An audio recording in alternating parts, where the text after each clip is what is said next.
veine sur un rasoir, la lame est sur l'armoire, le sang qui coule, il va pleurer, celui qui trouve, il va courir, celui qui court, il va mourir. Mes veines sur une armoire, la lame sur l'autre armoire, le sang qui coule, il va courir, celui qui court, il va mourir. Mes veines sont sur l'armoire, la lame est dans le couloir, le sang qui coule, il va courir, celui qui trouve, il va mourir. La lame est dans le couloir, mes veines sont sur l'armoire, le sang qui coule, c'est sur l'armoire, celui qui court dans tes cauchemars. Mes veines sont sur l'armoire, le sang dans le couloir, la lame sur le trottoir, mon corps tout près de toi. Celui qui court, il va trouver, celui qui court, il va pleurer, celui qui court, il va mourir. Mes veines sont sur l'armoire, mon sang dans le couloir, ton corps, il est par terre, celui qui court, il va trouver, celui qui court, il va pleurer, celui qui trouve, il va mourir. Mon sang dans le couloir, mes veines sont sur l'armoire, la lame sur le trottoir, mon corps tout près de toi. Celui qui court, il va trouver, celui qui court, il va mourir. Mes veines sont sur l'armoire, le sang qui coule va te trouver, mes yeux sont dans tes cauchemars. Dans ton cauchemar, le corbillard, dans ton armoire, il y a mon regard, celui qui parle, il meurt ce soir. Autour de la table, il y avait le ventilateur sur le côté. La fenêtre était ouverte, et il y avait des fenêtres tout autour. Tout autour, il y avait des fenêtres, mais une seule était ouverte. Il y avait un vase rempli d'eau qui était en train de stagner.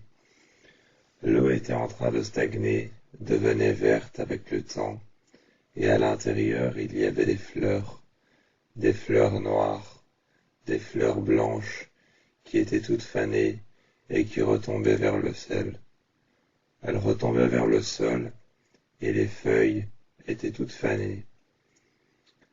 Les fleurs n'étaient plus noires ni blanches, encore moins rouges très foncé.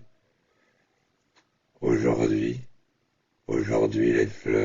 les fleurs qu'il y avait dans le vase, étaient noires, étaient blanches, étaient fanées, étaient pâles. Elles étaient ternes, et elles étaient même bleu marine de temps en temps. L'eau qu'il y avait dedans laissait transparaître la lumière à l'extérieur. Il n'y avait pas de lumière, seule celle d'un lampadaire au bord de la route. Seule celle d'un lampadaire au bord de la route. Il y avait une petite maison, un garage juste à côté. Les portes étaient fermées, et ils laissèrent voir de temps en temps une silhouette.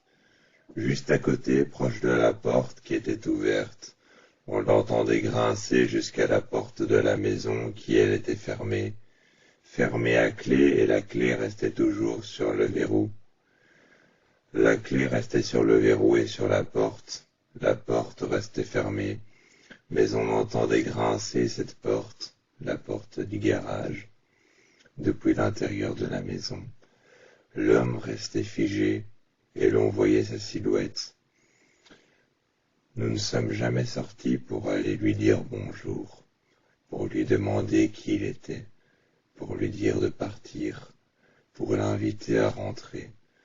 On ne savait pas qui il était.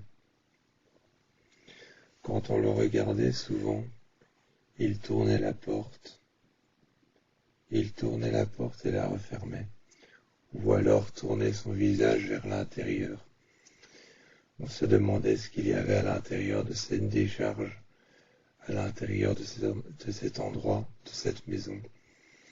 Il tournait la tête et regardait de temps en temps la fenêtre. Il restait là et juste en face, il y avait un arbre, un chêne, sans plus aucune feuille. Sans plus aucune feuille, il y avait cet arbre, ce grand chêne, qui touchait telle une pointe le sommet du ciel, il touchait telle une pointe. On avait l'impression qu'il touchait la lune. Il était juste devant la maison. La maison était éclairée de l'intérieur. De l'extérieur, les murs étaient blancs mais paraissaient noirs. L'homme était figé en dessous de la lumière. Derrière, il y avait les champs.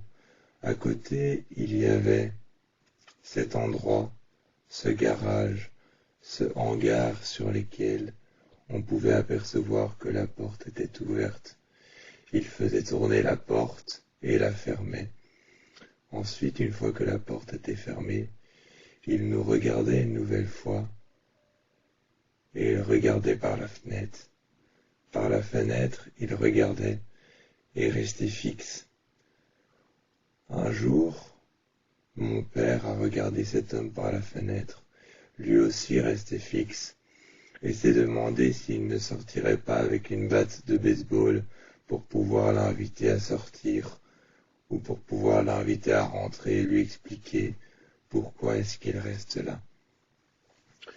L'homme n'a jamais dit un seul mot, n'est jamais rentré. Un jour, il s'est avancé de peu.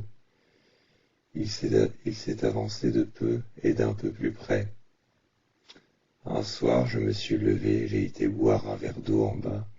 Lorsque j'ai mis ma main sur le robinet, sur l'évier, que je me suis assis sur le côté sur une chaise, j'ai vu l'homme juste en face des roses noires et des autres roses qui étaient bleu marine, grises, fanées, frêles.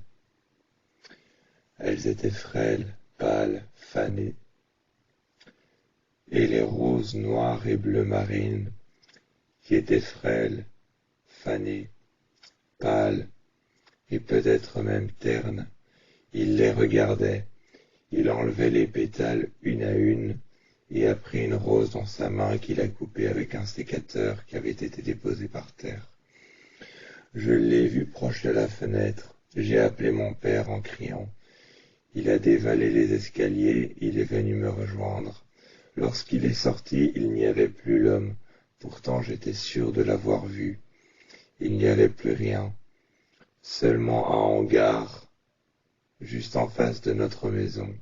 Un lampadaire qui clignotait, la lumière s'éteignait et s'allumait. Et la porte était ouverte. À l'intérieur, on entendait des voix, des cris, comme si une personne était enfermée à l'étage au-dessus. Nous sommes sortis et nous avons fermé la porte. Le lendemain matin, elle était de nouveau ouverte. C'était mon anniversaire le lendemain matin. Il y avait cette table sur le côté. Nous nous sommes assis autour et j'ai vu ma mère prendre dans les armoires des assiettes, des couverts, des fourchettes, des couteaux et des cuillères, mettre la table et poser les assiettes. Sur la grande table en bois, à côté, il y avait un radiateur qui ne fonctionnait plus. C'était un radiateur au gaz, sur lequel des fleurs fanées avaient été posées à l'horizontale. La tige était devenue brune avec le temps. C'étaient des fleurs qui étaient assoiffées, elles avaient été déposées et elles étaient fanées. J'avais peur qu'un jour elles ne se mettent à brûler. Un jour. J'ai regardé les fleurs et ma mère est partie dans un placard. C'était mon anniversaire. Je m'étais assis. J'étais habillé tout en noir avec un jeans noir et un t-shirt simple. Je me suis assis et j'attendais que ma mère m'apporte mon cadeau. Lorsqu'elle est rentrée sous le placard et sous le plancher, dans le placard dans lequel elle avait mis mon cadeau, Elle découvrit une planche où j'y aborde. Elle découvrit cette planche où j'y aborde, et elle la prit à table. Je me demandais, alors pendant un instant je me posais la question, si c'était ça mon cadeau réellement. Elle regardait alors, et déposa mon cadeau dans un emballage noir peut-être bleu marine très foncé, avec sur les côtés des bandes qui étaient blanches, blanc cassé et jaune, des bandes blanc cassé et jaune sur le côté, et le cadeau, lui, en lui-même, était noir très foncé, bleu marine. Je l'ai ouvert, je l'ai déchiré. C'était la voiture télécommandée que je voulais tant. Je l'ai déposée sur le côté et je voyais ma mère avec cette planche Ouija qu'elle avait trouvée sous le placard. Le placard était encore ouvert, et il y avait la porte qui s'était ouverte. On entendait des voix nous appeler du sous-sol de la maison, de là où elle avait pris la planche Ouija. Elle prit alors le pointeur et commençait à jouer. Il ne fallait pas exercer de pression sur le pointeur. J'avais demandé comment est-ce que ça se joue. J'ai trouvé ensuite une feuille, là où elle avait trouvé la planche où j'y aborde, et je lui ai dit qu'il y avait des règles à respecter. Ne jamais jouer seul, ne jamais jouer dans un cimetière, et ne jamais inviter les morts à rentrer par le pointeur. Elle regardait les règles, ne jamais inviter les morts à rentrer par le pointeur, ne jamais jouer seul ou dans un cimetière, toujours dire au revoir, toujours dire bonjour, et toujours entrer en connexion avec la personne dont on veut parler. Il y avait un avertissement derrière la feuille que ma mère n'avait pas remarqué. Derrière la porte des morts, derrière le pointeur, car le pointeur peut être considéré comme une porte, il y a ce que l'on appelle les morts, mais il n'y a pas que les morts derrière. J'ai regardé et je me suis dit que ma mère le savait peut-être déjà, c'est elle qui avait trouvé la planche. J'ai été lire les règles et j'ai déposé devant moi le papier. Dans la maison, je jouais avec la voiture que j'avais reçue pour mon anniversaire, cette voiture télécommandée. Ma mère me regardait jouer et s'était mis les jambes croisées en face du pointeur et en face de la planche où j'y aborde. Elle s'était mise dans le salon, avait poussé les fauteuils sur les côtés et avait mis juste en face quelque chose avec la personne avec qui elle voulait entrer en connexion. Une image, une photo. À côté, elle avait mis les armoires, les tables, les chaises, les fauteuils. Elle avait mis les draps noirs, les plaids blancs, ainsi que le vase de feuilles fanées sur le côté. Les feuilles et les fleurs fanées dans le vase, elle l'avait mis sur le côté, sur la fenêtre. Elle avait fermé les rideaux et éteint toutes les lumières. Elle commençait alors à jouer, et je la voyais jouer, je la regardais. Elle n'exerçait aucune pression et le pointeur bougeait. Elle posait des questions comme « Qui êtes-vous ? Quand est-ce que vous êtes mort ? Où êtes-vous mort ?» Et le pointeur tombait sur oui ou tombait sur non. Je l'entendais demander « Quand êtes-vous mort ?» Le pointeur disait exactement où il était mort. Ma mère entrait en connexion avec ma grand-mère qui était morte, avec sa mère à elle. Elle demandait où est-ce qu'elle était morte. Le pointeur prit alors une lettre les unes après les autres et mit alors la bonne réponse, qu'elle était morte sur son rocking chair à l'intérieur de sa maison devant son feu de bois, exactement dans sa maison. Ensuite, elle demanda quel âge avait-elle quand elle était morte. Le pointeur écrivait alors avec 2 chiffres l'âge exact qu'elle avait quand elle était morte. Elle demanda ensuite le dernier mot qu'elle avait prononcé. Le dernier mot qu'elle avait prononcé, et la Ouija board écriva alors avec les lettres qu'il y avait dessus, le dernier mot qu'elle avait prononcé. Elle savait impérativement que c'était ma grand-mère et que c'était sa mère. Les questions avaient été suffisantes pour savoir que c'était elle. Elles commencèrent à lui poser des questions un peu plus intimes et savaient que c'était elle. Désormais, elle pouvait parler, mais elle n'avait pas été prévenue de l'avertissement que derrière le Ouija board et derrière le pointeur, derrière la porte, il n'y a pas que les morts, il y a autre chose, des entités et des démons. Elle n'avait pas été prévenue, mais jouait quand même. Je l'ai regardée jouer et je me suis dit jusque quand elle allait jouer. Elle avait allumé 4 à 5 bougies sur les côtés et jouait. Je suis monté dans ma chambre et j'ai le regardé par en haut des escaliers. Elle jouait et les 4 à 5 bougies, lorsqu'un esprit était présent, une entité, les bougies et les flammes commencèrent à bouger. Mais sans plus. Lorsqu'une entité était présente, les bougies et les flammes commençaient à trembler, le sol vibrait et les flammes bougeaient. Tout autour se teintait de noir la pièce quand une entité était présente. Sinon rien ne bougeait et tout restait comme à la normale. Tout restait comme à la normale, tout restait exactement comme au départ. Mais là, tout autour d'elle, cela a commencé à se teinter, à devenir plus sombre et plus noir. Les flammes des bougies ont commencé à bouger.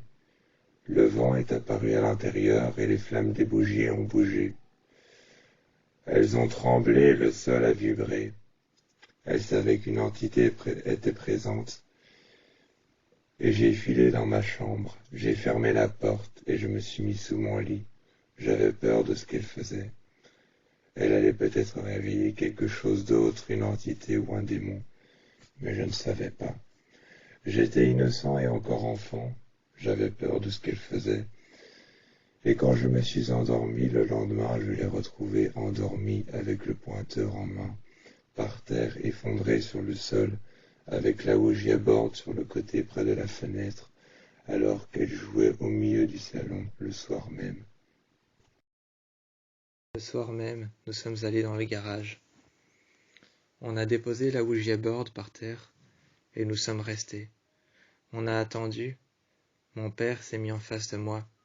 Le garage s'est fermé et la porte de garage a commencé à trembler.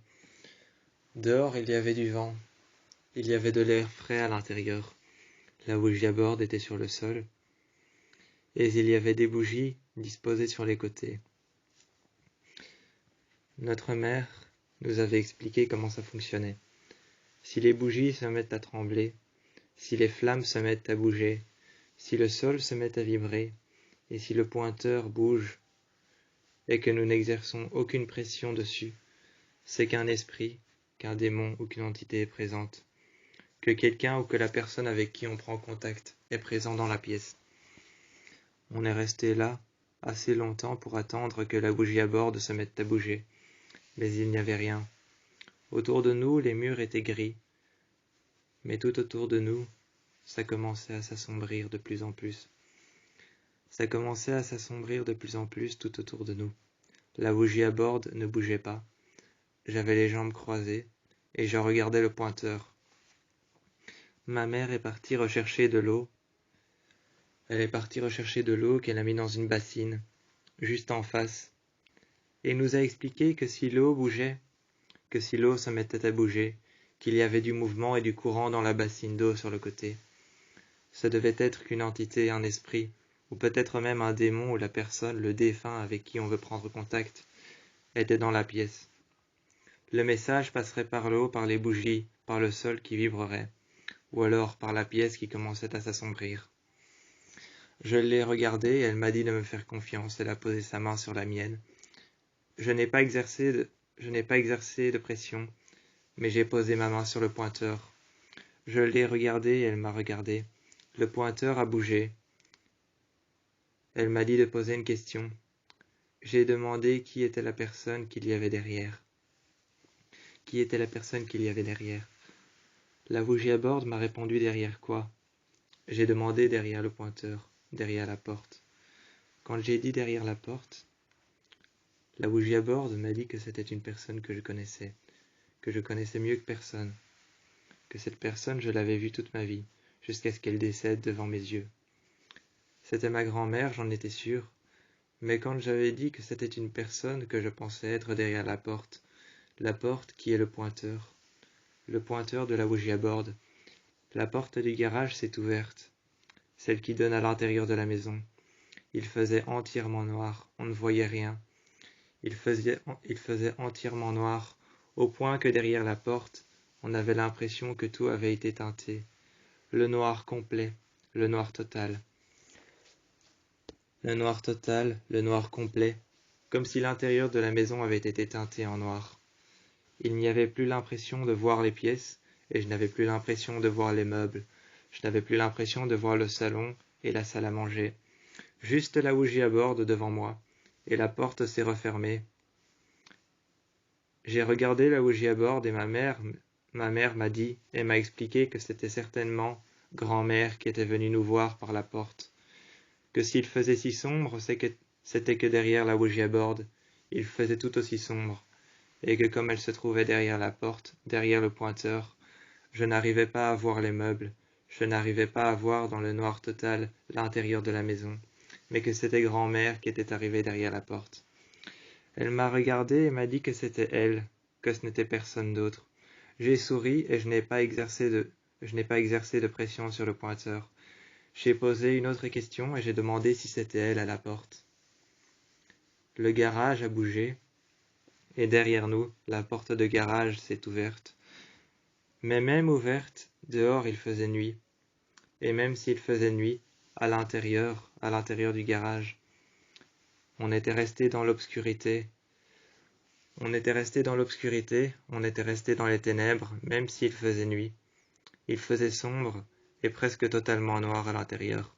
Seules les bougies, qui ne bougèrent pas, qui légèrement la flamme bougeait, le sol tremblait légèrement, et je sentais des vibrations en dessous de moi.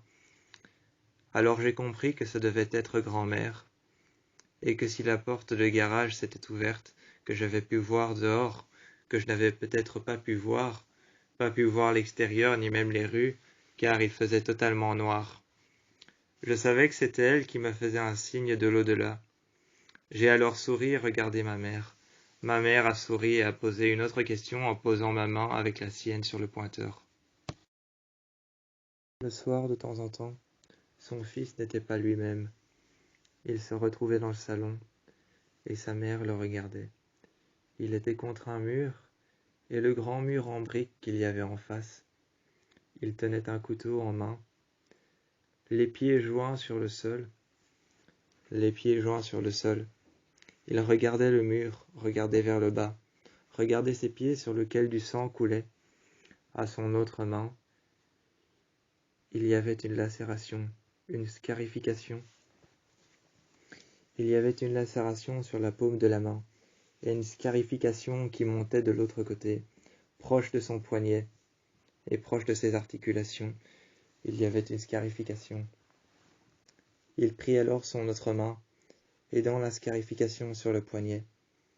Il referma ses doigts sur la lacération dans la paume, et prit son autre main et commençait à serrer. Le sang coulait le long de son bras, et des gouttes de sang tombaient et arrivaient sur ses pieds. Il serrait la scarification sur son poignet, et serrait la lacération sur la paume de sa main. Comme s'il voulait verser du sang exprès, cela tombait sur ses pieds et sur ses orteils. Ses pieds étaient couverts de terre, comme s'il avait été dehors. Ses pieds qui étaient couverts de terre, qui étaient pleins de terre, qui étaient bruns, presque noirs. En dessous de ses ongles, il y avait de la terre. Il regardait ses pieds et serrait la scarification. Il enfonçait ses doigts dans la plaie ouverte sur sa paume, il enfonçait ses doigts dedans. Le sang coulait par gouttes, et il les regardait tomber sur ses pieds pleins de terre. Sur le sol, il y avait des empreintes à lui, jusque la porte ouverte dehors. Sa mère avait suivi les empreintes à l'envers, qui revenaient en face d'un cadre qu'il regardait. En face d'un cadre, une photo de famille d'une ancienne personne, une ancienne maman, un ancien fils, un ancien père, une ancienne grand-mère.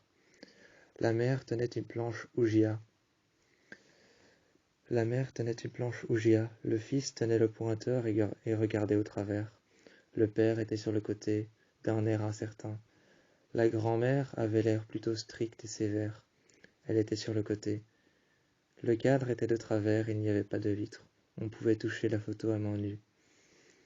Il serrait les plaies ouvertes qu'il avait sur le poignet et sur la paume de la main, faisait verser du sang et regardait ce cadre qui était de travers. Il n'était plus lui-même, de temps en temps, la nuit, on le retrouvait, en face d'un mur, et il frottait le béton qu'il y avait entre chaque brique. Entre chaque brique, il frottait le béton qu'il y avait, et il regardait les gravats de pierre tombés. Il écoutait les bruits et le vent qu'il y avait dehors. Les fenêtres s'ouvraient autour de lui, et il y avait un vent frais à l'intérieur. Lorsque sa mère s'est approchée de son fils, elle l'a regardé. Sa pupille était noire, et ses yeux étaient blancs. Ses yeux étaient blancs, blanc cassé, et son iris n'était plus vert, mais gris. Son iris était gris, sa pupille était noire, et ses yeux étaient blancs. On ne voyait presque plus les nerfs à l'intérieur. À l'intérieur de ses yeux, de ses globes oculaires, on ne voyait presque plus les nerfs. Ses yeux étaient blancs, blancs opaques, blanc noir, blanc peut-être un peu pâle, voire même peut-être un peu frêle. Il avait la peau glacée. Il avait le visage pâle, pâle et peut-être même voire blanc. Il avait les yeux blancs et les iris gris. Sa pupille était noire. Et son regard était vide. Sa pupille était blanche. Sa pupille était blanche. Son regard était vide.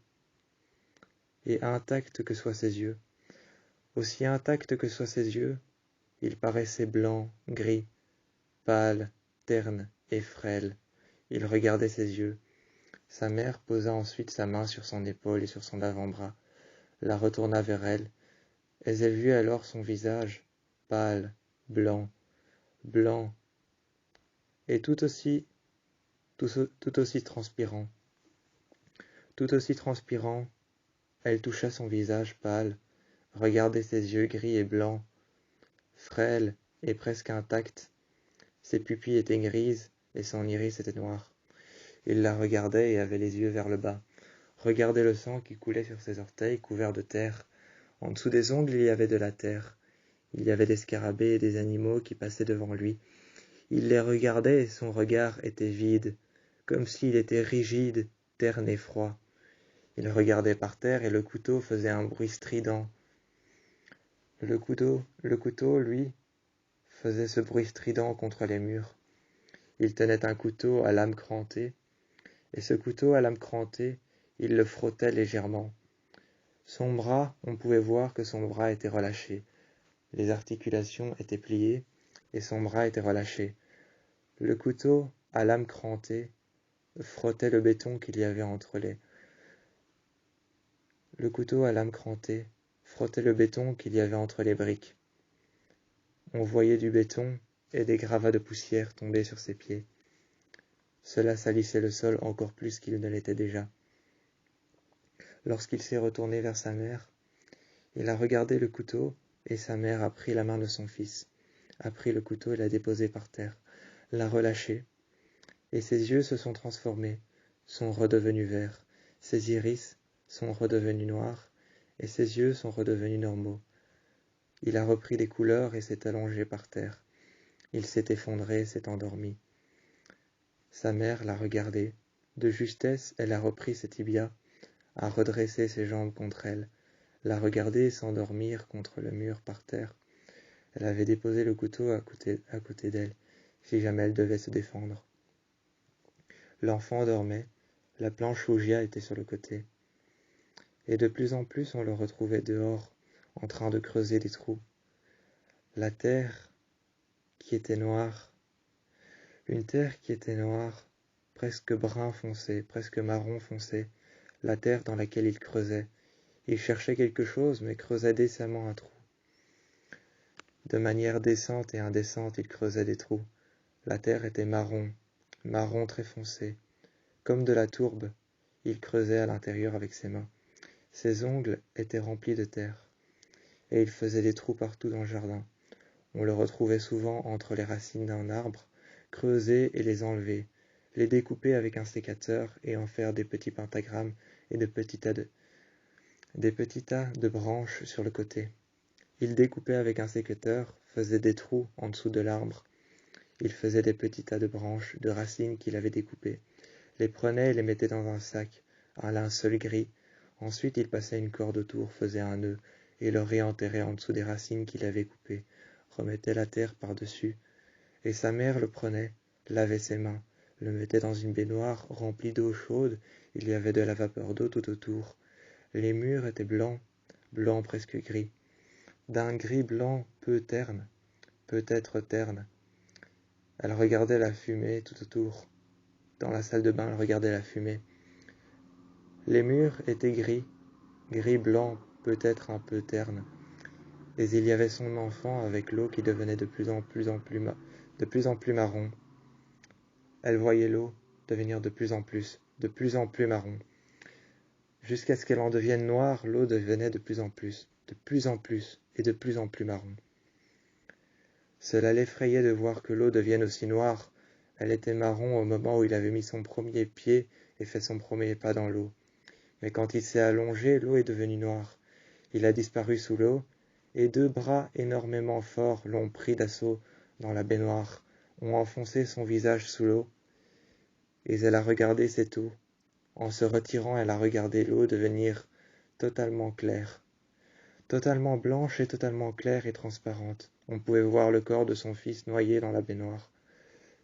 Cette femme regarda ensuite l'eau, qui après était devenue noire. L'eau après était devenue noire, très très très noire, très très très foncée. Aussi marron qu'elle le pouvait, elle regardait l'eau. Elle s'est retirée et l'eau était devenue claire, transparente. On voyait le corps de son fils, qui n'était pas en décomposition, mais juste endormi sous l'eau, et deux bras l'avaient pris d'assaut à l'intérieur de l'eau, très très très marron, très très très foncé. Cette eau redevint transparente, et elle regardait ensuite la baignoire avec la fumée qui s'en allait par la fenêtre et les murs qui étaient ternes et gris. Elle sortit alors et referma la porte. Elle respirait très fort, on entendait sa respiration à l'intérieur et à l'extérieur. Après cette expérience, j'ai été dans la forêt. Il faisait noir, sombre, totalement noir. Je ne voyais rien. Mais après cette expérience plus que terrifiante, j'ai été dans la forêt. J'ai regardé en haut, j'ai regardé vers le haut, j'ai regardé les arbres. Les arbres tout autour de moi, je les ai regardés. Devant moi, il faisait tellement noir, il faisait totalement noir, tellement noir que j'en voyais les racines des arbres sortir du sol. J'en voyais les racines des arbres sortir du sol. J'ai pris des bûches sur le côté, une que j'ai posée à l'horizontale et à la verticale par rapport à la maison. Par rapport à la maison, je l'ai posée à l'horizontale par rapport à la forêt. Je l'ai posée par terre, et j'en ai pris une deuxième que j'ai posée par-dessus, à l'horizontale par rapport à la forêt, à la verticale par rapport à la maison. Une troisième que j'ai posée en pointe vers le haut. Je l'ai mis sur le côté, et je l'ai déposée. Une deuxième que j'ai mis en face, une troisième, et j'ai formé un cercle avec les bûches. J'ai formé un cercle avec les bûches, et je partais, je revenais. J'allais chercher des bûches, et je les mettais chaque fois l'une à côté de l'autre, en pointe vers le haut. Tout comme les arbres qui avaient l'air de toucher le sol. Les arbres, depuis le fait qu'ils touchaient le sol, depuis le fait d'avoir l'impression qu'ils touchaient le sol, j'avais aussi l'impression qu'ils touchaient les étoiles. Depuis le fait d'avoir l'impression que les racines que je coupais avec un sécateur, comme l'avait fait mon fils lors de cette expérience, j'avais l'impression que les arbres touchaient le sol, mais que tout comme autre chose, j'avais l'impression qu'ils touchaient les étoiles, qu'ils arrivaient jusqu'à la lune.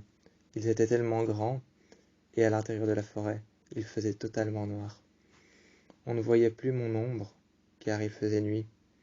Car il faisait nuit, on ne voyait plus mon ombre, et car il faisait nuit, on ne voyait même pas ma silhouette. J'étais invisible à l'œil humain. J'étais invisible, pas à l'œil nu, mais à l'œil humain. À l'œil nu, j'étais visible, mais lorsqu'on était à côté de moi. Mais personne n'était à côté de moi. Mon fils dormait, et de loin, je pouvais voir la maison éclairée. La maison n'était pas totalement éclairée, mais je pouvais la voir éclairée depuis la fenêtre de sa chambre. Il dormait très certainement. Très certainement, il dormait ou était sur son GSM, mais je pouvais voir que la lumière était terne et éclairée. Très certainement, il devait dormir ou être sur son GSM. La couverture devait être repliée sur lui, et ses jambes devaient être redressées. Il devait les tenir contre lui, contre ses tibias, et avoir son GSM sur le côté, peut-être son casque sur les oreilles. Et moi, j'étais dans le jardin. J'avais pris la Ouija board, j'avais pris la planche Ouija et le pointeur. Je les ai mis en dessous des bûches. En dessous des bûches, je les ai disposées. J'ai mis la Ouija board sur les bûches, et en dessous, j'ai mis les quelques racines que j'avais coupées. J'avais coupé quelques racines d'arbres comme l'avait fait mon fils, comme l'avait fait mon frère lors de sa possession et lors de sa mort, bien avant. Comme l'avait fait mon fils, ça m'avait effrayé. J'avais coupé les quelques racines que j'avais récupérées.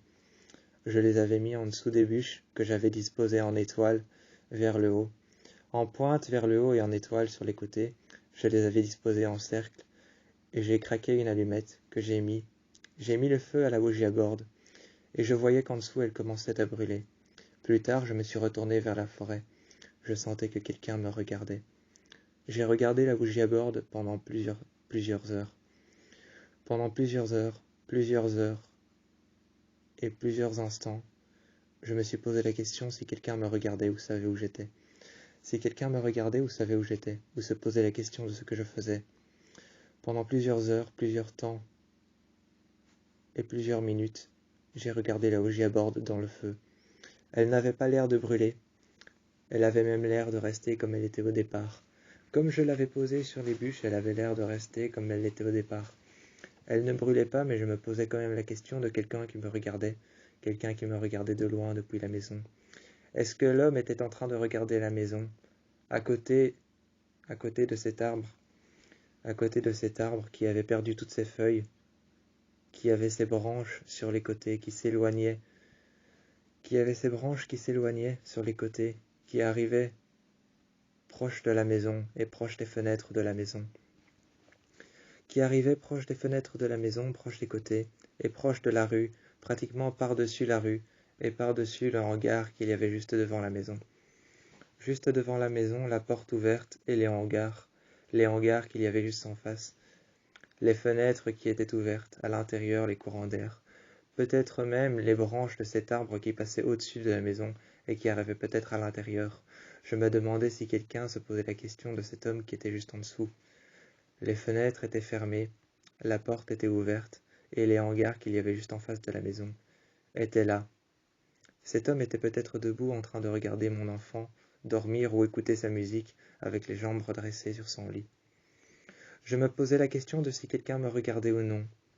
Mais personne ne me regardait, c'était certain, je ne sentais pas de regard. Je sentais juste que cette planche Ouija que j'avais mis au feu, sur laquelle j'avais mis de l'essence pour pouvoir réessayer de craquer une allumette et pour pouvoir faire en sorte qu'elle brûle, ne brûlait pas. Je l'ai regardée et je me suis assis par terre. J'ai redressé mes jambes contre moi. Je les ai pliées, j'ai croisé les jambes. J'ai regardé la Ouija board brûler. Il y avait de la fumée qui montait vers le ciel. Il y avait de la fumée qui montait vers le ciel et s'émanait en pointe comme les arbres. Comme les arbres tout autour de moi, la fumée s'émanait en pointe et montait vers le ciel. Je la regardais, mais ce n'était pas une fumée noire et toxique. C'était encore moins une fumée blanche et toxique. Ce n'étaient pas ces fumées noires, blanches, toxiques que l'on pouvait apercevoir sortant des tunnels qu'il y a parfois sur les côtés. Sur les côtés, dans les rives abandonnées, il y a parfois des tunnels d'où sortent des fumées toxiques, blanches ou noires, peut-être parfois grises et ternes. Elles sortent et elles sont toxiques, irrespirables. Elles sortent parfois aussi des usines. Ce n'était pas ce genre de fumée, c'était le genre de fumée très pâle, très terne. C'était ces petites fumées. ces petites fumées ternes, pâles, qui sortaient et qui s'émanaient, qui tombaient peut-être vers le ciel, et qui tombaient parfois vers le bas, et qui s'étalaient sur la pelouse. Il y avait tout autour de moi l'herbe noire, teintée par le noir total de la forêt. S'émanait alors la fumée de la Ouija qui était en train de brûler. S'émanait la fumée de la Ouija qui était en train de brûler, le feu devant moi et les allumettes qui avaient été craquées. Le bidon d'essence qu'il y avait juste à côté était ouvert. Ça sentait l'essence, le gasoil et le diesel. La fumée s'émanait sur tout le jardin, et il y avait alors une aura de fumée juste devant moi, terne, peu blanche et peut-être même voire grise. Tout autour, je la voyais. Elle s'émanait devant moi, et elle commençait à prendre de l'ampleur, jusqu'à ce que je puisse apercevoir une silhouette, un homme me regarder, qui n'était pas devant la maison. Je l'ai vu se rapprocher, et commencer à se rapprocher de plus en plus vers moi. Je l'ai vu se rapprocher de plus en plus, et de plus en plus je redressèrent mes jambes. Je commencèrent à me relever, plus ils commencèrent à se rapprocher, plus je commencèrent à me redresser, à me relever avec ma main, à commencer à marcher dans la forêt, à rentrer dans le noir total, et cet homme commençait à s'avancer de plus en plus. Je sentais sa présence et je me suis mise à un grillage. Je me suis assise par terre et je me suis mise à un grillage. J'ai regardé dehors, il y avait les champs. La route, je ne pouvais apercevoir que les phares d'une seule voiture. Il y avait une seule voiture par rangée de deux qui roulait sur la route.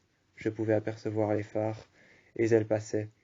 J'entendais les cris des personnes qui étaient peut-être ivres mortes, ou qui n'étaient peut-être pas elles-mêmes à l'intérieur de la voiture qui roulait.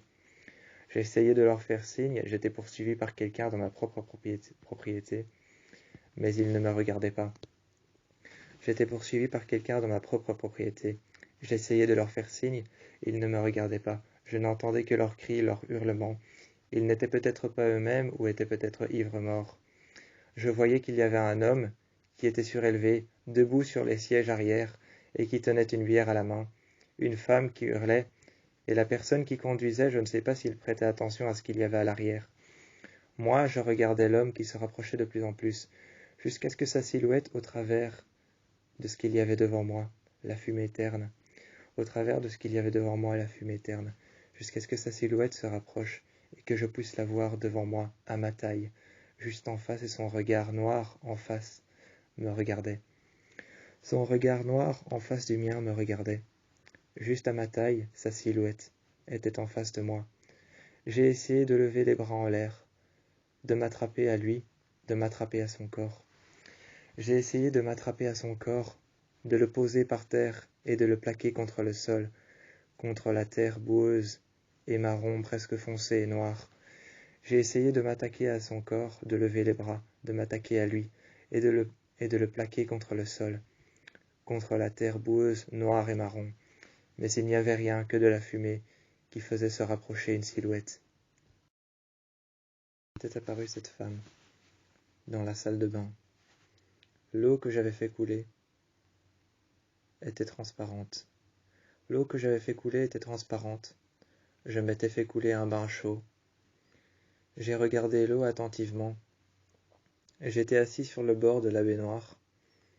Et sur le bord de la baignoire, l'eau était transparente et terne. L'eau restait froide pendant un instant. Mais quand je fis couler l'eau chaude, je pus apercevoir que l'eau devint terne et chaude. Je me suis alors mise dedans, mais avant de me mettre dedans, je pensais avoir aperçu des rideaux derrière moi. Il y avait la baignoire et juste au-dessus, il y avait les rideaux qu'on fermait quand on prenait une douche. Juste au-dessus du pommeau, à quelques mètres plus loin, il y avait la fenêtre avec des rideaux tout le temps fermés. Des rideaux noirs déchirés. Noir peut-être marron, marron foncé ou alors peut-être mauve, mauve foncé aussi. Je les ai regardés.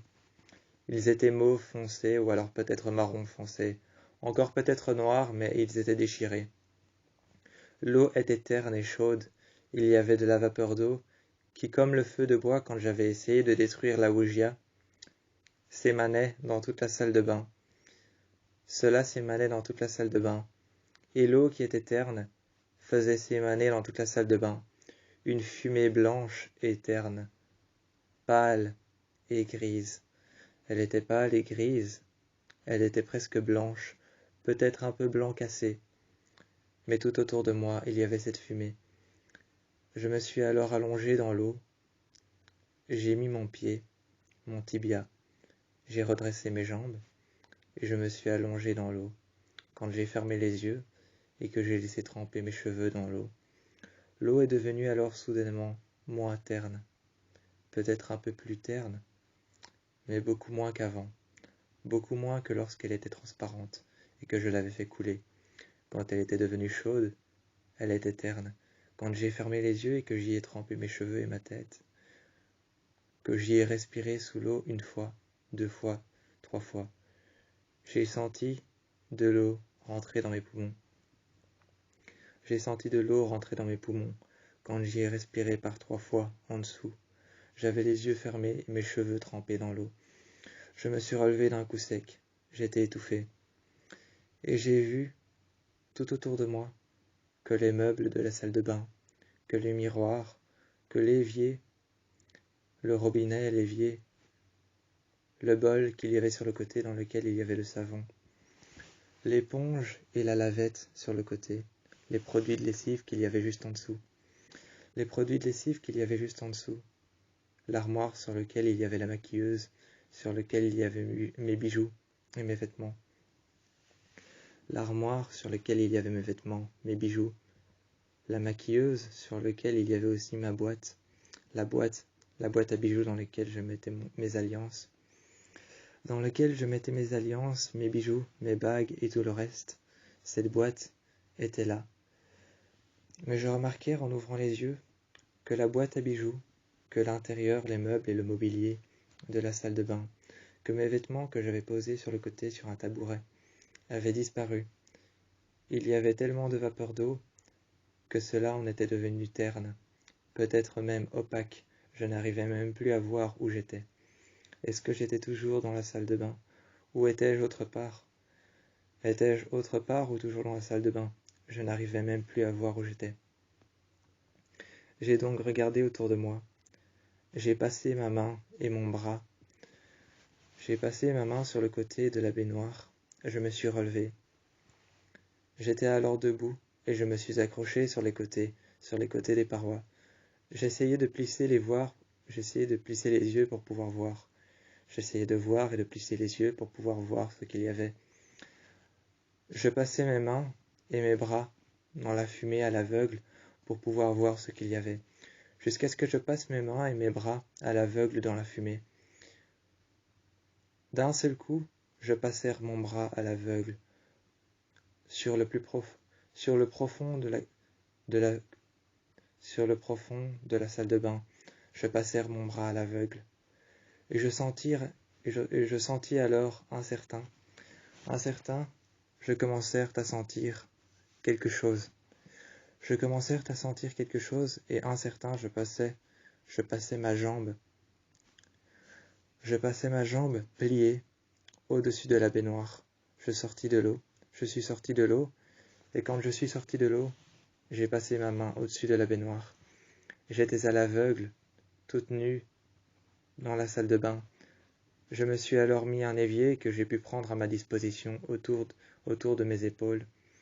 Autour de mes épaules, j'ai pu prendre un essuie qu'il y avait à ma disposition. Je le passai au-dessus de ma poitrine, à mon bassin, et je commençai à marcher à l'aveugle, nu avec un essuie à la poitrine. Je commençai à marcher en tenant l'essuie à ma poitrine. J'avançai à l'aveugle, je plissai les yeux pour pouvoir voir ce qu'il y avait et ce que je n'arrivais pas à voir. Il faisait opaque, et tout ce qu'il y avait autour de moi était terne. Je n'arrivais pas à remarquer ce qu'il y avait. Le mobilier avait disparu, j'avais l'impression d'être entre 4 murs blancs, avec de la fumée autour de moi. Je commençai à passer mes bras à l'aveugle, tout autour, et je sentis un buste, le buste de quelqu'un, une femme. Avec mes doigts, j'essayai de toucher et de palper son corps. Je sentis alors de la pourriture, juste en dessous de ce que je pensais être ses bras. J'ai plissé les yeux et j'ai vu quelque chose, quelqu'un, le cadavre d'une femme, avec une longue robe blanche, un corsage, et derrière elle, un voile, qui pourrait être pour elle attitré celui d'une mariée. Qui pour elle pourrait être attitré celui d'une mariée. Elle avait un voile qui touchait le sol, une grande robe blanche. Elle avait un impact de balle, dans lequel j'ai pu apercevoir que du sang s'écoulait le long de son nez. Le long des traits de son visage et de son nez s'écoulait du sang depuis l'impact de balle. J'essayai de la voir et je plissai les yeux. J'ai alors mis ma main sur son oreille et sur le côté de ses joues. Proche de ses pommettes, j'ai passé ma main. J'ai levé mon doigt à ses yeux. Ses yeux étaient jaunes et rouges. Elle avait la pupille noire. J'ai passé ensuite ma main sur son visage et sans le faire exprès. J'ai déclenché sa colère en mettant mon doigt dans son impact de balle qu'il y avait sur son front. Je l'ai entendu hurler et j'ai trébuché en arrière dans la salle de bain. Je me suis retrouvé sous l'eau et j'avais l'impression d'être toujours dans la baignoire. Je n'étais pas sous l'eau, mais à l'extérieur, dans le lac, abandonné dans la forêt. Dans le lac abandonné dans la forêt, j'avais trébuché dans l'eau dans la salle de bain. J'avais l'impression d'être entre 4 murs blancs. Je me suis retrouvé dans le lac à l'extérieur dans la forêt. J'entendais cette femme avec les jambes repliées sur elle, sur le côté qui pleurait. Je me rapprochai alors de la surface du lac et je commençai à nager. J'étais tout au fond et je pouvais apercevoir tout au fond qu'il n'y avait presque pas de fond. J'apercevais à moitié la matière du fond du lac, mais il n'y en avait peut-être pas. Ce n'était peut-être qu'une illusion, peut-être que je voulais me faire croire qu'il y avait un fond, mais il n'y en avait peut-être pas. L'eau était froide, et je commençai à nager. Chaque fois que je nageais, j'avais l'impression que mes os se brisèrent. Je me suis alors relevé, il faisait plus chaud à l'extérieur qu'à l'intérieur de l'eau. J'ai vu cette femme repliée proche des racines de l'arbre qui avait été coupé par mon fils et mis en petits tas sur le côté. Elle les prit alors une par une et les posèrent de son côté. Sur le côté, elles les posèrent près du lac. Près du lac, elles les posèrent de son côté et prit les branches qu'avait coupées mon fils avec un sécateur. Une à une, elles les posèrent près du lac. Je les pris et elle prit ma main sévèrement. Elle m'a regardé et commencèrent à pleurer. J'entendais ses pleurs tout autour de moi, qui venaient des profondeurs du lac. Il y avait ce chêne devant moi, sans plus aucune feuille. Il grinçait et faisait un bruit énorme à travers toute la forêt. Ce bruit énorme qui grinçait, on pouvait entendre les branches se toucher. Il n'y avait plus aucune femme. Je l'avais regardée. Cette femme m'avait regardé et m'avait pris sévèrement la main. Mais quand je l'avais regardée, il n'y avait plus aucune femme. Il n'y avait plus non plus aucune feuille sur l'arbre, elle avait disparu, et je la voyais marcher vers les profondeurs. En tout cas, ce que je pensais avoir été des profondeurs, elle marchait, et je commençais à voir son sang qui tombèrent goutte à goutte sur mon bras. Son sang tombèrent goutte à goutte sur mon bras. Plus elle rentrait dans le lac, plus je voyais goutte à goutte son sang s'effondrer sur mes orteils et sur mes pieds. J'étais pieds nus, je sortais de la salle de bain, et je m'étais rendu compte que je n'étais pas dedans, mais à l'extérieur. Goutte à goutte son sang, et goutte à goutte, je la voyais rentrer à l'intérieur quand son sang tombait sur mes pieds.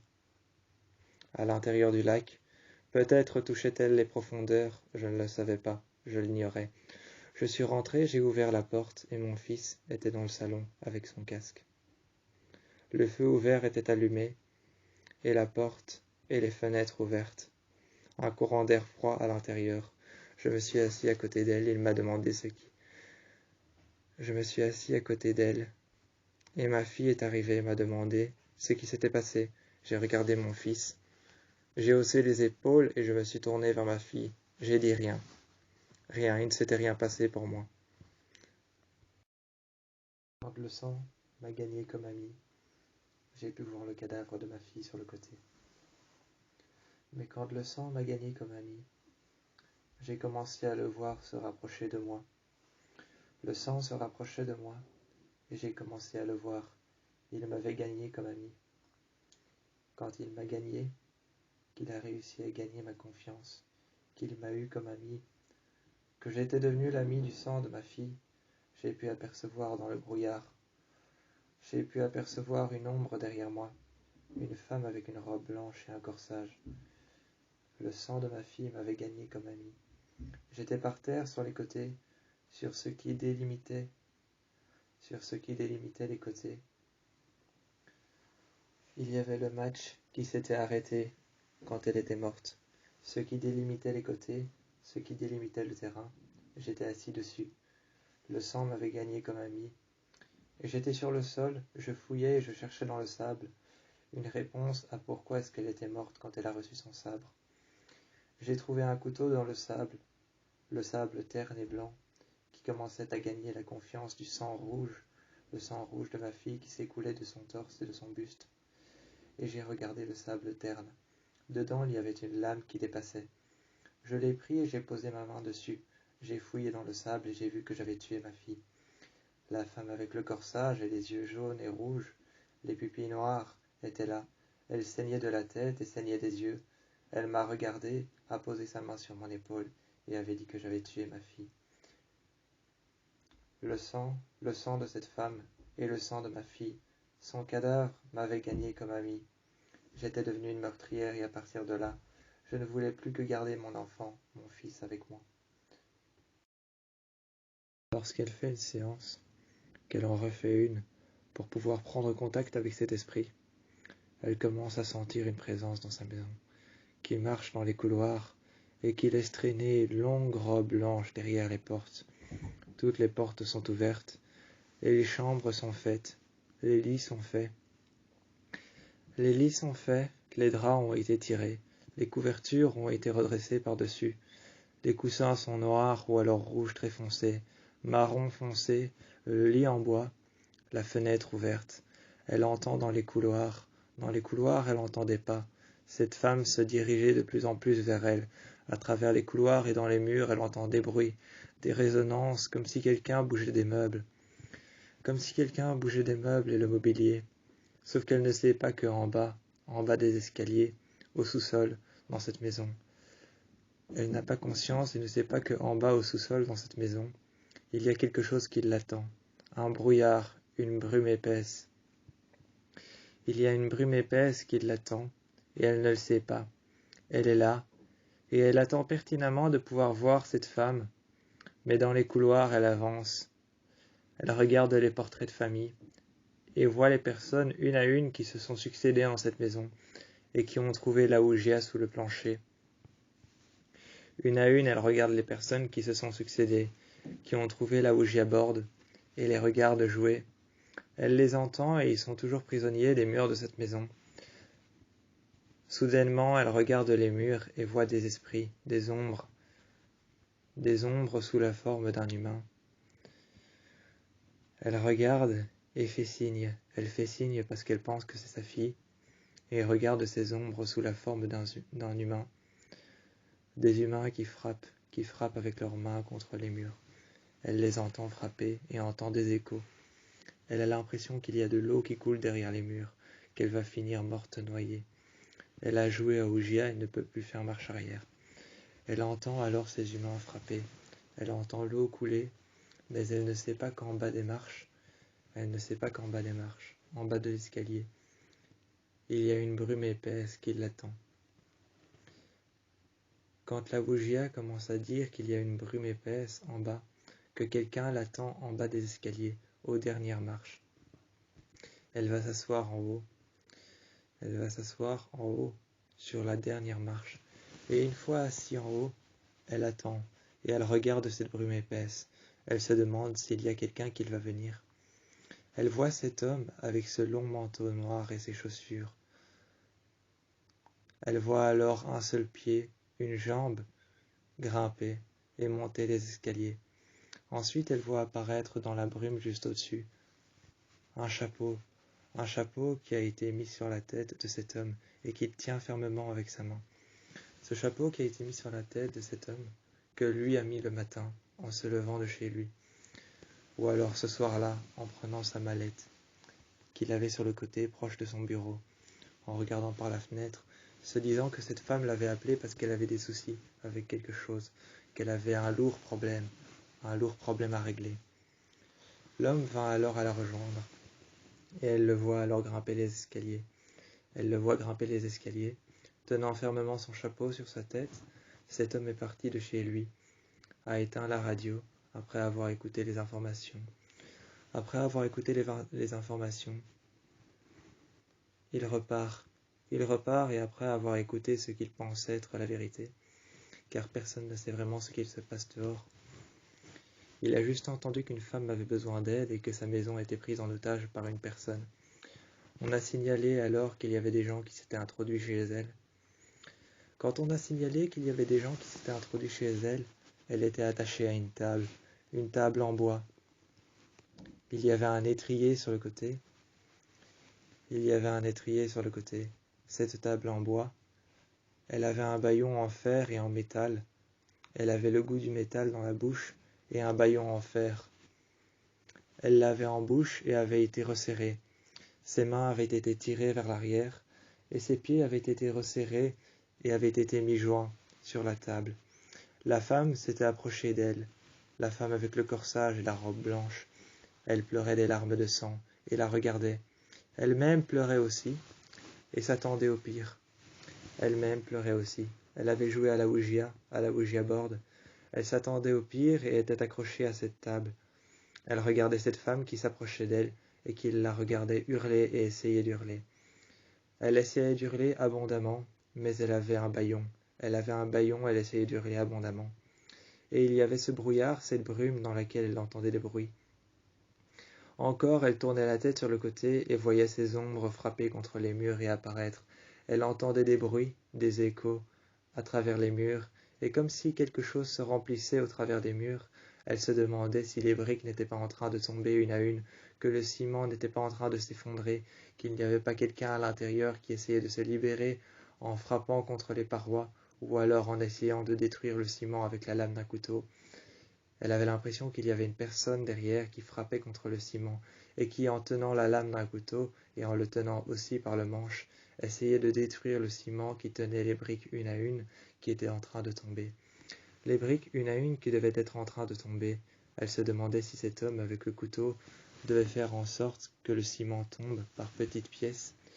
Par petites pièces, elle entendait cet homme gratter avec son couteau le ciment pour le faire tomber par petits morceaux et par petits fragments. Elle entendait de l'eau couler et les personnes frapper contre la porte, frapper contre les murs comme s'ils étaient prisonniers à l'intérieur.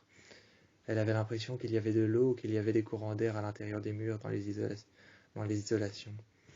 Elle avait l'impression qu'il y avait des courants d'air, de l'eau, des personnes coincées dans les isolations, dans les murs, et des courants d'air qui passaient au travers et qui finissaient dans cette pièce.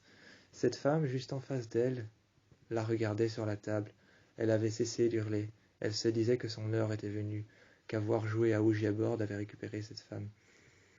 Elle se disait qu'avoir récupéré sa fille, avoir récupéré son corps qui avait été laissé abondamment. Abondamment, elle hurlait et avoir récupéré le corps de sa fille qui avait été laissé dans son sang au beau milieu du salon. Elle entendait les échos dans les murs et se disait que c'était son heure, ça y est, elle allait retrouver sa fille qui avait été laissée sur le sol froid. Sur le sol froid de dehors avait été laissé le cadavre de sa fille en dessous d'un arbre. Il n'y avait pas de pierre tombale, pas de nom, pas de réceptacle, pas de mots, et encore moins de trous qui avaient été creusés avec une pelle. Encore moins de trous creusés avec une pelle, pas de réceptacle, pas de tombe, rien, juste un corps qui avait été laissé seul entre les racines d'un arbre qui avait finalement poussé par-dessus la poitrine de cette femme. Cette jeune fille était la fille de cette femme à l'intérieur, accrochée avec un bâillon entre les dents, resserré de plus en plus. Cette jeune fille était dehors et avait été laissée seule.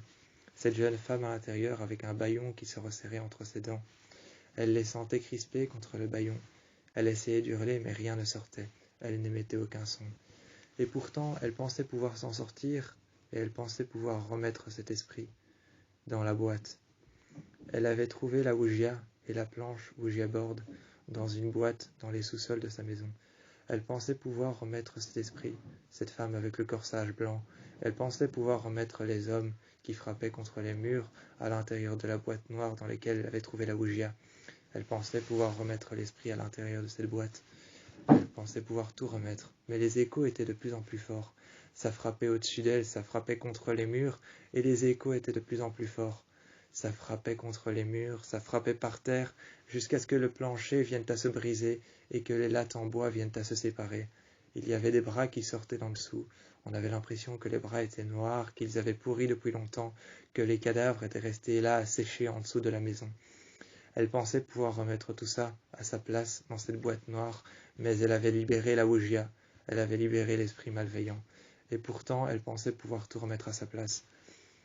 Elle hurlait, et elle entendait les échos. Les échos étaient de plus en plus forts. Les échos étaient de plus en plus fortes, de plus en plus forts, et les frappements contre les fenêtres, contre les vitres qui commencèrent à se briser, les bras qui commencèrent à sortir des lattes en bois qui se séparèrent, le sol commença à devenir froid, et le brouillard, la brume opaque arrivait. Tout autour d'elle, la brume opaque arrivait. Cette brume qui était intacte, à travers laquelle on ne pouvait pas voir plus loin qu'un mètre. On ne pouvait pas voir plus loin qu'un mètre, elle s'était libérée et s'était mise debout. Elle n'arrivait pas à voir plus loin que 1 mètre, ou que même juste devant elle. Elle s'était mise debout et essayait d'avancer à l'aveugle en mettant ses mains devant elle. En mettant ses mains et ses bras devant elle, elle avançait à l'aveugle. Elle était en train de tâter la brume et le brouillard qu'il y avait juste en bas. Elle était en bas et avait descendu les escaliers. Elle était en bas et avait descendu les escaliers. Elle tâtait le brouillard et essayait en vain d'avancer, jusqu'à ce qu'elle touche un mur et qu'elle pensait que ce soit la porte. C'était le torse et le buste de cette femme avec le corsage et la longue robe noire. Elle entendait les échos des hommes qui frappèrent contre les murs, et cette femme prit alors son menton et l'arrière de sa nuque, lui avait alors tordu le cou. Elle lui avait tordu le cou et avait pris sa nuque, son menton. Elle était tombée par terre et s'était retrouvée juste à côté du cadavre de sa fille.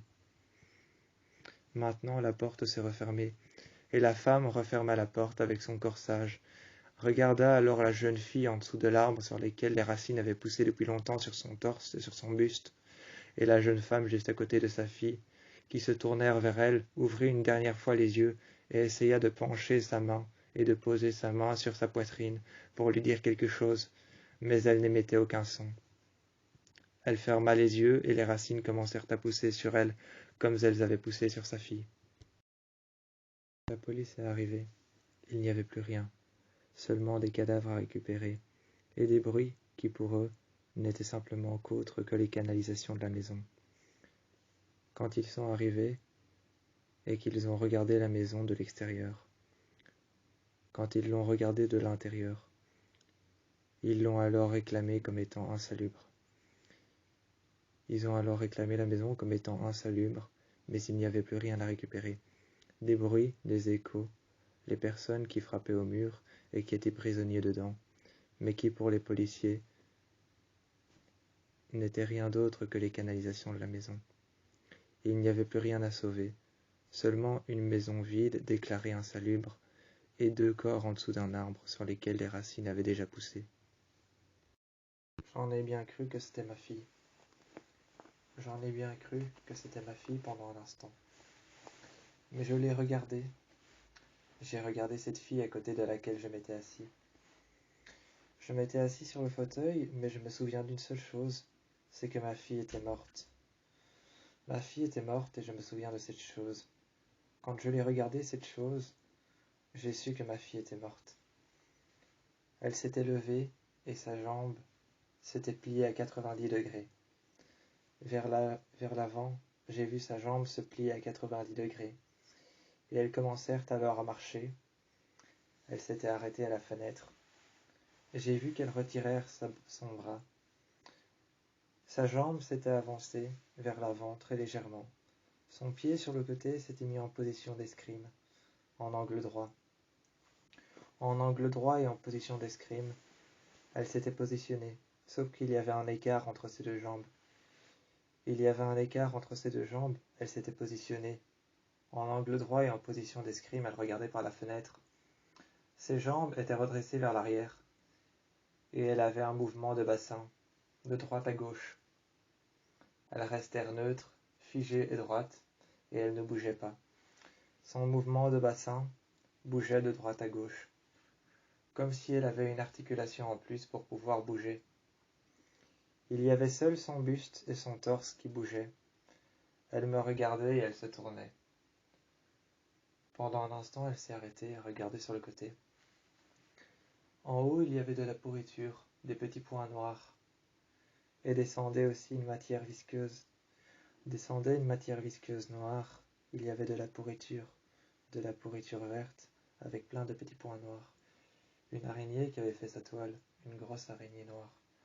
Elle marchait, et elle était sur sa toile. Elle était sur sa toile et dévorait un insecte. Elle marchait, et sur le mur, elle la regardait descendre.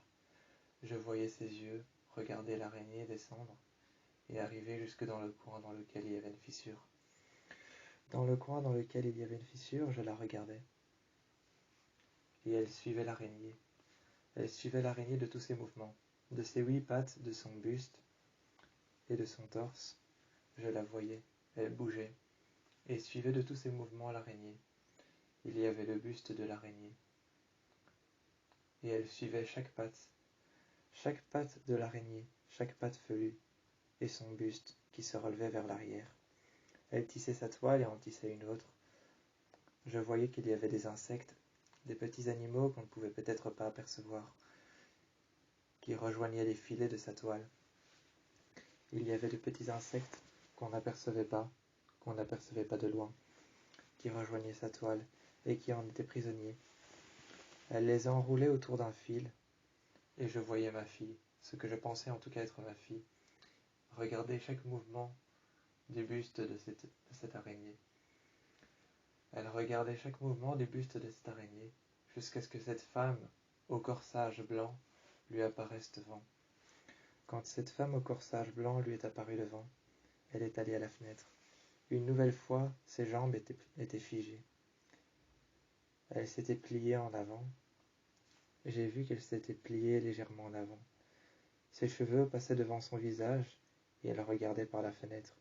Peut-être la réflexion de ses pieds, de son visage, ou alors de ses yeux sur le sol. Elle regardait par la fenêtre. Et par la fenêtre sur laquelle il y avait des rideaux blancs sur les côtés, elle en souleva un seul avec sa main. Sa main était faible, je voyais ses doigts qui se laissaient tomber et qui se laissaient tomber sur le côté. Sur le côté, ses doigts se laissaient tomber, sa main était faible et elle souleva le rideau. Elle regardait avec attention dehors et elle était pliée vers l'avant. Elle avait les jambes dressées, redressées vers l'arrière, comme si elle n'avait pas d'articulation au milieu. Comme si elle n'avait pas d'articulation au milieu, ses jambes étaient redressées vers l'arrière, son buste et son bassin bien vers le haut. Elle regardait par la fenêtre. Elle regardait par la fenêtre attentivement, son buste et son bassin vers le haut. Je pouvais voir sa poitrine, la poitrine qu'elle avait quand elle était jeune. Je pouvais voir la poitrine qu'elle avait quand elle était jeune. Sauf que là, sa peau était pâle. Sa peau était terne, pâle, presque grise ou peut-être blanc cassé. J'ai regardé et sa peau était blanc cassé, ses yeux étaient noirs, et ses pupilles, j'ai aperçu ses pupilles. Ses pupilles étaient noires, ses iris étaient gris, d'un gris terne et blanc, peut-être pâle aussi. Je les regardais, je ne reconnaissais pas ses yeux. Ses yeux sont devenus noirs, elle s'est tournée vers moi, m'a prise par le cou, m'a murmuré à l'oreille des mots. Elle m'a murmuré des mots à l'oreille, elle s'est retournée vers moi, m'a lâché contre le sol, m'a regardé. Elle s'est avancée et je voyais que ses cheveux étaient mouillés. Elle était restée en dessous de l'isolation de la maison. Elle était restée en dessous de l'isolation de la maison. Ses cheveux étaient mouillés et elle s'avançait vers moi. Elle m'avait regardé un instant. Un instant, elle avait pris le temps de me regarder. Elle m'aurait pris par le cou si elle le pouvait. Elle m'a pris par le cou. Après quelques minutes, elle m'avait regardé. Elle avait fléchi les jambes. Je l'ai vue fléchir les jambes, et quand elle avait fléchi les jambes, elle s'est mise devant moi, a croisé les bras et les a posés devant moi. Elle a hurlé elle a hurlé, le poing fermé, elle a hurlé de plein fouet. De plein fouet, le poing fermé, elle a hurlé devant moi. J'ai vu l'intérieur de sa bouche. J'ai vu sa langue et j'ai vu ses dents. J'ai vu ses dents, couvertes de sang, de petits fragments coupés. De petits fragments coupés, je la voyais manger du verre, d'un éclat de verre qui était tombé par terre. D'un éclat de verre qui était tombé par terre, d'un miroir qui s'était brisé, d'une fenêtre qui s'était cassée. Je la voyais manger des éclats de verre, ce qui perçait ses joues et ses lèvres, et les matières intérieures de sa bouche. Je voyais sa langue hurler et les morceaux de verre incrustés dans sa peau. Dans sa peau incrustés les morceaux de verre, je la voyais hurler, comme si elle avait mal, mais elle n'avait pas mal, elle voulait seulement me faire peur. Elle était là seulement pour le mal, comme cette femme à la fenêtre qui me regardait de l'extérieur. De l'extérieur, elle me regardait avec son corsage blanc, son regard terne et son visage vide. Son visage et ses yeux vides, elle me regardait de l'extérieur. Ma fille commençait à me hanter. Ma fille commençait à me hanter, et je la regardais. Elle s'accroupissait devant moi, elle croisait les bras, et je voyais qu'il y avait sa main sur le côté, qui faisait aller ses doigts. Il y avait sa main sur le côté qui faisait aller ses doigts d'avant en arrière, et je les voyais monter et redescendre. Cela faisait un bruit qui résonnait dans tout l'endroit dans lequel nous étions. Dans l'endroit dans lequel nous étions, je voyais que ses bras étaient croisés, que sur le côté, ses doigts faisaient un bruit qui résonnait à l'intérieur. Ses doigts faisaient un bruit qui résonnait à l'intérieur, allaient de gauche à droite et de haut en bas et se surélevaient, et puis après se rabaissaient sur son avant-bras. Sur son avant-bras, il se rabaissait puis se surélevait. Cela faisait un bruit à l'intérieur, un écho au travers des murs, comme si des personnes étaient prisonnières à l'intérieur. Comme si des personnes étaient prisonnières à l'intérieur, cela faisait un écho et je la voyais avec ses doigts. Elle commençait à jouer et à maintenir ses doigts contre elle, contre son torse. Contre son torse, elle maintenait ses doigts et jouait, une sorte de tic nerveux. C'était une sorte de tic nerveux, elle jouait avec ses doigts, et commençait à les frotter les uns contre les autres. Les uns contre les autres, elle les frottait. Elle commençait à les garder paume contre paume, main contre main contre main, paume contre paume, doigt contre doigt, elle commençait à les frotter, c'était une sorte de tic nerveux.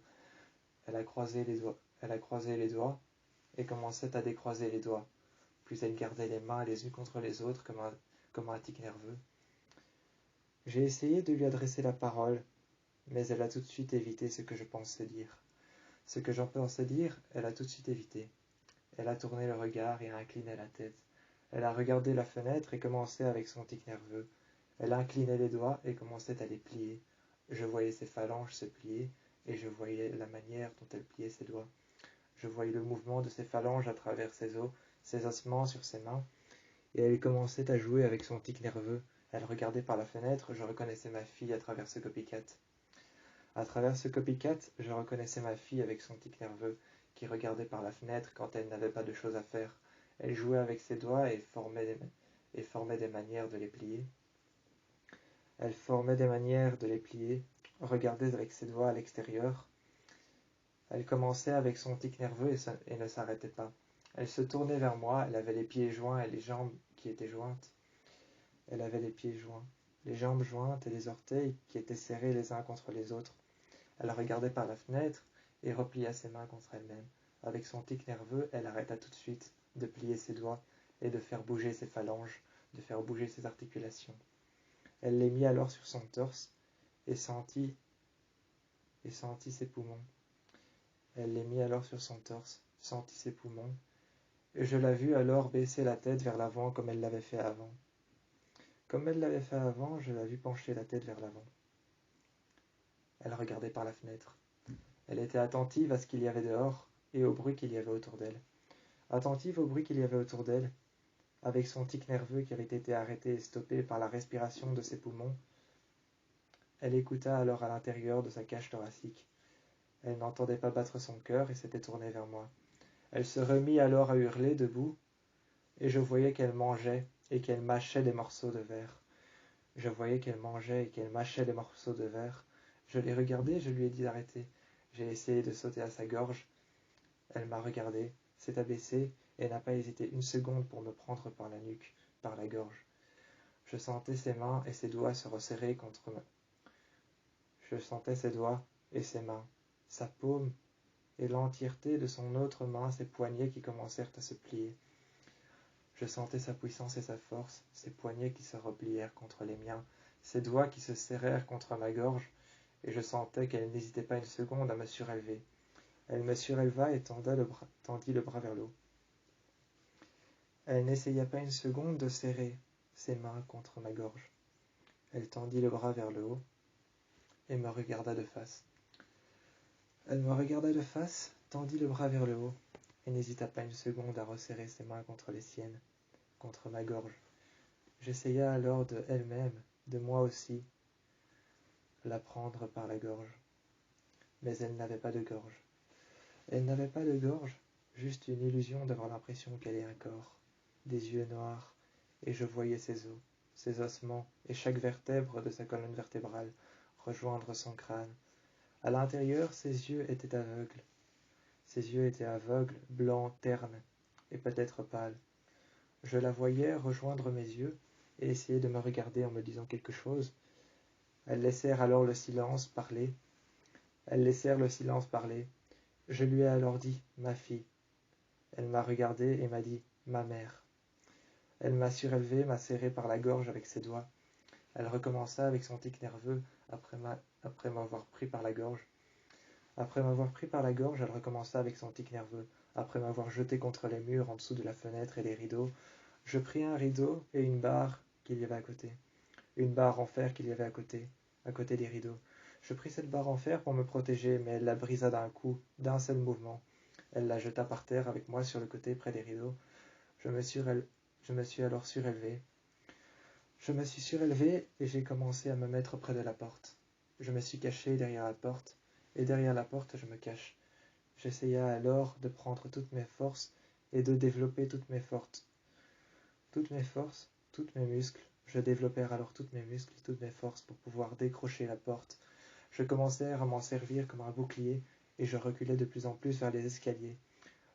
C'est alors que je vis ma fille derrière qui commençait à essayer de détruire la porte morceau par morceau, planche après planche. Elle ne réussissait pas, mais elle grattait à sang et à cris. Je voyais qu'à cris qu'elle hurlait et à sang qu'elle grattait. Avec sang et cris, elle hurlait. Elle grattait à sang et à hurlement. À cris et à hurlement, elle grattait. Et elle continuait contre cette porte, à gratter, à hurlement et à cris. Je l'entendais hurler. J'entendais sa voix qui avait été déformée sûrement par la mort. Cette femme blanche à l'intérieur profitait du spectacle de moi derrière la porte, qui entendait ma fille hurler, crier, et qui l'entendait gratter. À mort et à sang, elle grattait la porte. Elle écoutait les échos des personnes enfermées dans les murs, et elle grattait la porte. J'étais assis sur les escaliers et je m'en protégeais, mais je sentais sa puissance m'affaiblir. Je sentais sa puissance m'affaiblir jusqu'à ce qu'elle me montre son visage à travers la porte. J'ai vu ses yeux, pâles, raides, rigides, ternes et froids, me regarder. Son visage qui ouvrit ensuite ses deux mâchoires, supérieures et inférieures, où j'entendis un cri me hurler dessus. Je pus alors sentir la puissance de ma fille morte qui avait été laissée seule, dans le jardin. Je n'avais même pas prêté attention à regarder qu'elle était là. Ce n'était pas ma fille. Je me suis alors précipité à l'intérieur d'une des chambres. J'ai pris l'escalier d'assaut. J'ai pris la rambarde sur le côté d'assaut. Sur le côté d'assaut, j'ai pris la rambarde et l'escalier. J'ai grimpé toutes les marches que je pouvais jusqu'en haut. Je me suis enfermé dans une chambre. J'ai sauté par la fenêtre après l'avoir ouverte. Après l'avoir ouverte, j'ai sauté par la fenêtre. J'ai regardé une dernière fois derrière moi, j'ai entendu un hurlement et la porte retomber des escaliers. J'ai sauté par la fenêtre et j'ai vu le corps de ma fille. C'est là que j'ai senti que dans toute la maison, il y avait une sensation d'énervement. Il y avait une sensation d'énervement dans toute la maison. Quand je me suis redressé derrière moi, les jambes tendues et les pieds joints, derrière moi, les jambes tendues et les pieds joints, comme l'était ma fille juste devant moi à l'intérieur. Je me suis redressé et juste devant moi, j'ai vu son visage. Je l'ai vu devant moi, juste son visage. Seulement son visage et le reste de son corps avaient l'air banal. Le reste de son corps avait l'air banalisé comme elle l'était avant. C'était une fille banalisée qui n'avait pas nécessairement de choses à faire dans la vie, et quand je l'ai vue dehors, elle avait l'air banalisée comme elle l'était quand elle était vivante. Seulement son corps avait l'air mort. Seulement son corps avait l'air mort, son visage avait l'air mort, la manière dont elle criait avait l'air d'être morte. Quand j'ai vu son visage dehors, quand j'ai vu son corps dehors, elle avait l'air d'être banalisée, d'être dans un repos éternel et de dormir. Je me suis assis à côté d'elle, et j'ai attendu que les racines me grimpent à la poitrine comme elle, et ne m'agrippent à l'arbre. Elle avait l'air d'être en repos éternel, de dormir et d'avoir les yeux fermés comme si elle était dans son lit, recouvert par la couverture, et que je venais de lui dire au revoir pour la dernière fois. Elle avait l'air d'être banalisée, d'avoir 17 ans comme la dernière fois. 17 ans et 8 mois.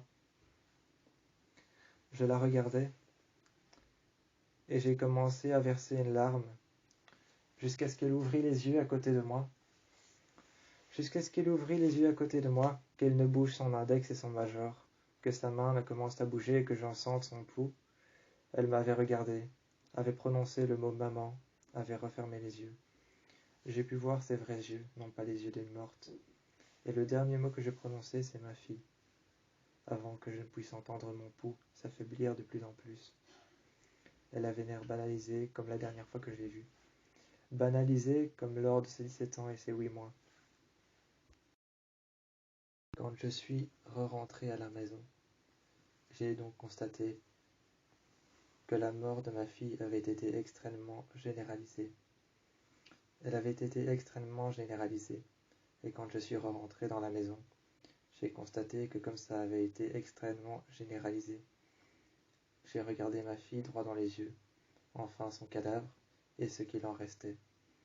À l'intérieur, j'ai vu que mon fils s'amusait encore avec la balle qu'il avait reçue pour son anniversaire. À l'intérieur de la maison, je suis re-rentré, et j'ai vu que mon fils s'amusait encore avec la balle qu'il avait reçue pour son anniversaire, ainsi qu'avec la voiture électrique, la voiture télécommandée.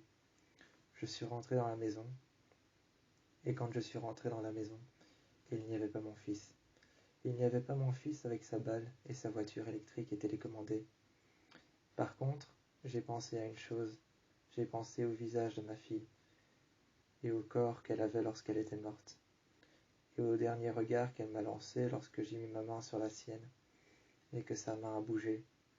C'était peut-être un réflexe, mais sa main avait bougé. Elle n'était pas totalement morte. Et j'ai repensé, en voyant cette maison vide à l'intérieur, qu'elle avait eu un chemin tortueux, mais une belle vie.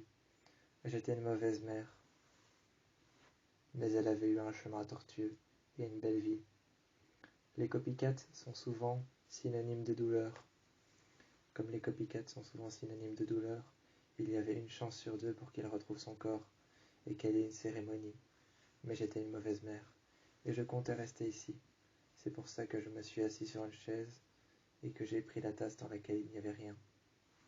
Il fallait que je finisse ce que j'avais commencé. Ce chemin dans cette maison, se finirait sur moi, face à cette table, assis sur une chaise, et face à la fenêtre et les rideaux fermés. Mais une fois les portes refermées derrière elle suivait indéfiniment le bruit du vent.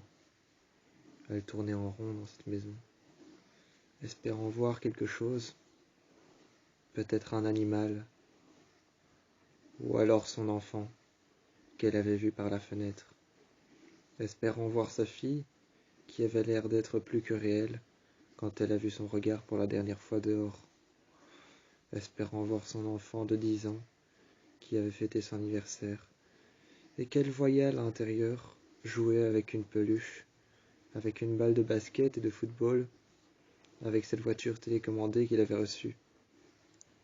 Elle espérait pouvoir voir peut-être ça un jour, mais elle rentrait et ne voyait rien. Elle est arrivée dans la chambre à coucher. Lorsqu'elle est arrivée dans la chambre à coucher, il n'y avait rien, rien d'autre que le bruit du vent, et tout autour, quelques fenêtres, quelques murs délabrés, quelques rideaux arrachés, un matelas qui avait été recousu à la main, des vêtements sales et poussiéreux sur le côté, des draps qui avaient été redressés, et des coussins qui n'avaient pas bougé depuis un siècle. Personne ne s'était assis sur ce lit, avec une chaise sur le côté, une chaise qui tenait toujours droite, mais qui était pourtant cassée. Elle était sur le côté, et personne, comme le lit, personne ne s'y était mis depuis des années. Dans le boudoir, il y avait un simple lit. Dans le boudoir, une chambre seconde, il y avait un simple lit. Personne non plus ne s'y était assis depuis des années. Mais elle suivait le vent. Le vent le menait dans toutes ses pièces. Dans le boudoir, il y avait un matelas. Un matelas par terre. Et dans cette autre pièce, il y avait peut-être un plateau par terre. Un plateau qu'elle retourna pour voir si c'était la Ouija board. Ce n'était pas la Ouija board. Elle retourna le plateau et le laissa par terre. Quand elle s'était relevée et qu'elle allait regarder le sol, la pièce était vide. Quand elle releva les yeux vers le ciel et vers l'extérieur, l'intérieur de la pièce était rempli. Un meuble sur le côté, une maquilleuse, un plateau par terre auquel elle ne savait pas à quoi il servait. Il y avait 2 chaises sur les côtés, un fauteuil devant, et juste à côté, proche d'elle, il y avait la petite gazinière. Il y avait la petite gazinière à côté, qui se trouvait tout à côté d'elle, qui était éteinte, et pourtant pas de Ouija board, jusqu'à ce qu'elle entende frapper au sol, encore, et elle se mit à se rapprocher de la gazinière. Juste en dessous, elle regarda alors dans une trappe, et en dessous de la gazinière dans une trappe. Il y avait la Ouija board, qu'elle avait pourtant détruite, mais elle était revenue. Et c'est au moment de la mettre dans la gazinière qu'elle prit la Ouija board et qu'elle vit bouger le pointeur dans les flammes. Elle prit alors la Ouija board qu'elle mit dans la gazinière.